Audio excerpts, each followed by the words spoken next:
We're joined by Gary Brucker outside of Owl Brewing and the new Shed Coffeehouse. So that's the new part. Tell us a little bit about Shed.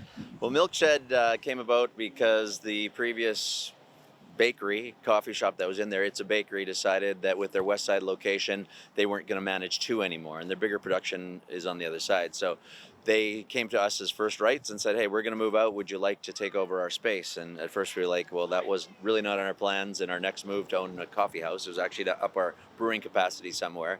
But then we started thinking, well, we want to have a good neighbor, so maybe we'll be our own good neighbor, and started to think about how we could blend the two businesses together. Right, and I see that people can pick up a coffee and in the morning time use some of the space of the brewery to enjoy their coffee. Yeah, we're in a 1920s heritage barn, a 100-year-old building. So to have a space where people can enjoy it from start of the day to end of day really makes some sense. And so they've really not had a lot of space for coffee clients to just have a place to sit and enjoy their coffee and their pastry and hang out with friends.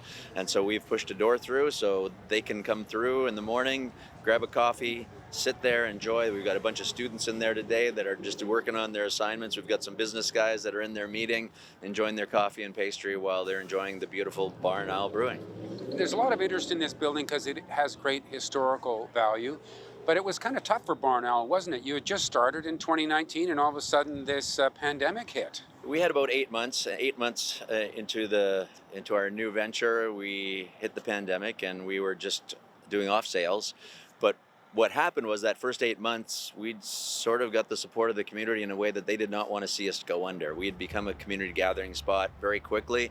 And so we're very grateful for our community that embraced Barn Owl Brewing as a place to gather with friends and family and play games and have a good beverage and enjoy a food truck or two. And so they wanted to make sure we survived. And so we survived and come out the other side. And I think that what it did in this community is say, we don't want you to go anywhere. And so that allowed us to even envision what it could be if we took over this space as well. There are a lot of coffee shops and a lot of craft breweries in town, but this location does work well for a lot of people. There aren't a lot right around here. Well, and that was when we first looked at this, and we were sort of like, are we going to do this or not? This neighborhood really has a large population and is underserviced for many things.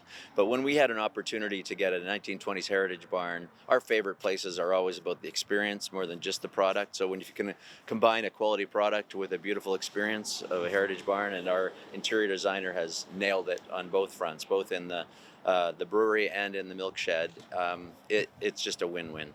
And I take it that as you, I guess, wondered what should we call this coffee house?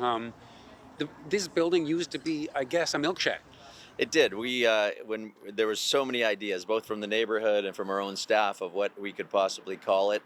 But we went back to its historical roots, and it, in the 1920s, was a dairy farm into the 30s, and that was the portion of the barn where they literally milked the cows. It's also between dairy milk and almond milk and oat milk is probably the number one item that we have to stock in there daily for lattes, cappuccinos, coffees. All right. Thanks, Gary. Thank you. And thank you for watching Kelowna Now.